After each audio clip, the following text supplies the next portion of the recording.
కోట్ల రూపాయలు బకాయిలు పెట్టిపోయినాయి. ఎందుకు పెట్టారో వాళ్ళని అడగండి. కోడిగుడ్డుని అడగండి ఒకసారి. ఎందుకు బకాయిలు పెట్టిపోయినాడు? 3000 కోట్ల రూపాయలు మేము కట్టాల్సిన అవసరం, కడతాం, టైం పడుతుంది. ఇంకా ముందర ఇయర్ రెగ్యులరైజ్ చేయాలి. బకాయిలు కూడా ఫేజ్డ్ మేనర్గా మేము చెల్లిస్తాం. ఓకే,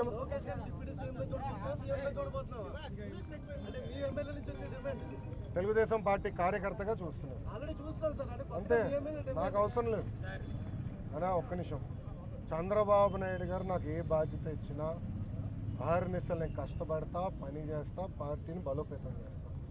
అంతేగాని పార్టీకి చెడ్డ పేరు మటుకు నేను తీసుకురాను. మీరు చూశారు, పాదయాత్రకి వెళ్ళా, నా వల్ల పార్టీకి ఏనాడు ఒక ఇబ్బంది కలగదు. నేను ఒక క్రమశిక్షణతో పార్టీ నాకు ఇచ్చిన ప్రతి బాధ్యత నేను నెరవేరుస్తాను, కట్టుబడి ఉన్నాను. కొత్త కమిటీల్లో నేను కూడా ఒక చర్చ చేస్తున్నా, రేపు పాలిట్ బ్యూరోలో డిస్కస్ చేస్తున్నా. ఒక వ్యక్తి ఒక పదవిలో 3 టర్ముల కన్నా ఎక్కువ ఉండకూడదు. నేను వ్యక్తిగతంగా నమ్ముతాను, అది నా వ్యక్తిగత అభిప్రాయం, పార్టీ అభిప్రాయం కాదు, నాయకుల అభిప్రాయం కాదు, నా అభిప్రాయం, లోకేష్గా నా అభిప్రాయం. నేను కూడా ఈసారి నేషనల్ జనరల్ సెక్రటరీగా ఉండకూడదని నేను భావిస్తాను. ఎందుకంటే 3 టర్ములు నేను అక్కడనే అవుతున్నాను, వేరే వాళ్ళు కూడా అవకాశం రావాలి. గ్రామ పార్టీ నుంచి పార్టీలో మూవ్మెంట్ పాలిట్ బ్యూరో వరకు రావాలనేది నా లక్ష్యం, నా ఆలోచన. రైట్ ఆర్ రాంగ్ అది పెద్దలు నిర్ణయిస్తారు, నా ఆలోచన అది. అందుకే ఈసారి నేను కానీ రాము కానీ, మళ్ళీ రాము అంటే ఏడుస్తారు వైకాపాలో. ఎందుకు ఏడుస్తారు నాకు తెలియదు. రాము ఏమో నన్ను అన్నంటాడు, నేనేమో రాము అంటాను, ఇద్దరే. సో రాము కూడా మొన్న రాము నేను కూడా మాట్లాడుకున్నాం, దావోస్లో కూడా లంచ్ చేస్తుంటే మేము మాట్లాడుకున్నాం. సో రాము కూడా ఏదన్నా నేను కూడా వేరే దానికి వెళ్దాం, వేరే వాళ్ళకి అవకాశం ఇద్దాం, పార్టీలో మూవ్మెంట్ రావాలి మేము.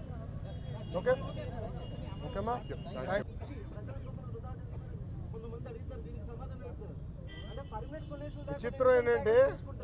విచిత్రం ఏంటంటే చేయకపోతే ఏమో ప్రైవేటీకరణని మీరే అడుగుతారు, ఇస్తే ఏమో ప్రజల డబ్బు వృధా చేస్తాను అన్న ఒక మాట.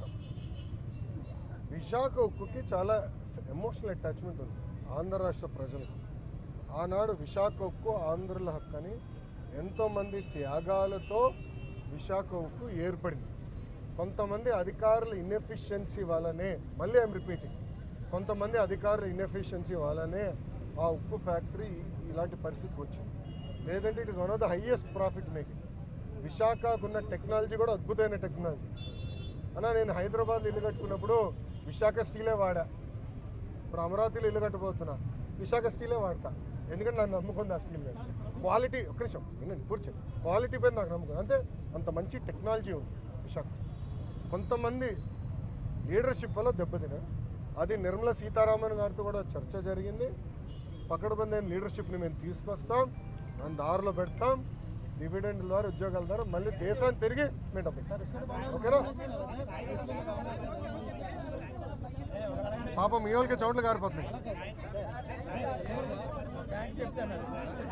ఒక్క నిమిషం, మళ్ళీ సమాధానం చెప్పతే పారిపోయిన మీరే రాస్తారు. బాగండి, చెప్పండి సార్.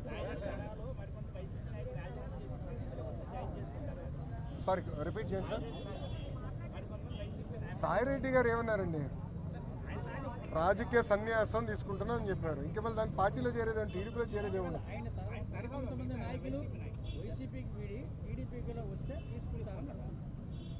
అది కేసు పై కేసు వి విల్ డిసైడ్. ఎందుకంటే మా కార్యకర్తలను ఇబ్బంది పెట్టడం నేను ఎందుకు తీసుకుంటా? మా కార్యకర్తల పైన కేసులు పెట్టడం ఎందుకు తీసుకుంటా? అరే నా పైన కూడా కేసులు ఉన్నాయి స్వామి, ఎస్సీ ఎస్టీ కేసు ఉంది నా పైన, అటెంప్ట్ టు మర్డర్ కేసు ఉంది, అవన్నీ ఇప్పుడు జరుగుతున్నాయి కదా. ఎఫ్ఐఆర్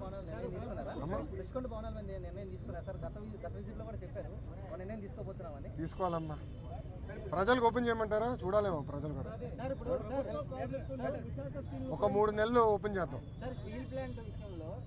11,440 కోట్లు ప్యాకేజ్, భారీ ప్యాకేజ్ విడుదల చేయడం ఓకే. స్టీల్ ప్లాంట్ పైన 8 సంవత్సరాలు పోరాడుతున్న వ్యక్తులు ఒకే ప్రశ్న అడుగుతున్నారు.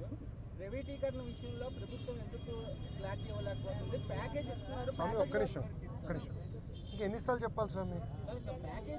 ఐఎమ్ సారీ, ఒక్క నిమిషం.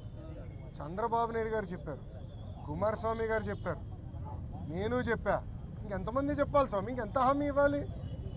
అరే ప్రైవేటీకరణ జరగదని చెప్తే మళ్ళీ ఇంకా డౌట్ ఏంటి స్వామి? ఒక్క నిమిషం, మీరు ఏ మీడియా స్వామి? ఒక్క నిమిషం, మీరు కొంచెం చదవాలి స్వామి. ప్రైవేటీకరణ జరగదని చెప్పిన తర్వాత ఇంకేం డౌట్ స్వామి? నేను స్ట్రైట్ క్వశ్చన్ మిమ్మల్ని అడుగుతున్నా. ప్రైవేటీకరణ జరగదని నేను హామీ ఇచ్చా, నిధులు తీసుకొచ్చాం, క్యాపిటేషన్ చేసాం, ఇంకేం హామీ ఇవ్వాలి నీకు? బాండ్ పేపర్ అని రాసేవాళ్ళ? ఒక నిమిషం, బాండ్ పేపర్ అని రాసేవాళ్ళ నీకు? మళ్ళీ అదే అందరు జగన్ లాగా ఉండరు, గుర్తుపెట్టుకో. ఏం స్వామి మీరు కూడా అటు మాడితే అది కాదు, అడిగేదాన్ని కూడా ఒక అర్థం ఉండాలి. సార్ ఒక్క నిమిషం, మీడియా మిత్రులు కూడా మీరు ఆలోచించండి. ఈ ప్రశ్నకి ఏమైనా అర్థం ఉందా? ఇప్పుడు నేను ప్రైవేటీకరణ జరగనీయనని నేను హామీ ఇచ్చా. 7 నెలల్లో ఎంపీ గారు పోరాటం వల్ల, ఎమ్మెల్యేల పోరాటం వల్ల 1600 కోట్ల రూపాయలు తీసుకొచ్చాం. భారతదేశం వ్యాప్తంగా అన్ని ఉక్కు ఫ్యాక్టరీలు ప్రైవేటీకరణ జరిగే సమయంలో విశాఖ ఉక్కుకే, కేవలం విశాఖ ఉక్కుకే 11,000 కోట్ల రూపాయలు ఎక్విటీ రూపంలో, నాట్ డెట్, ఎక్విటీ రూపంలో కేంద్ర ప్రభుత్వం తీసుకొస్తుంది.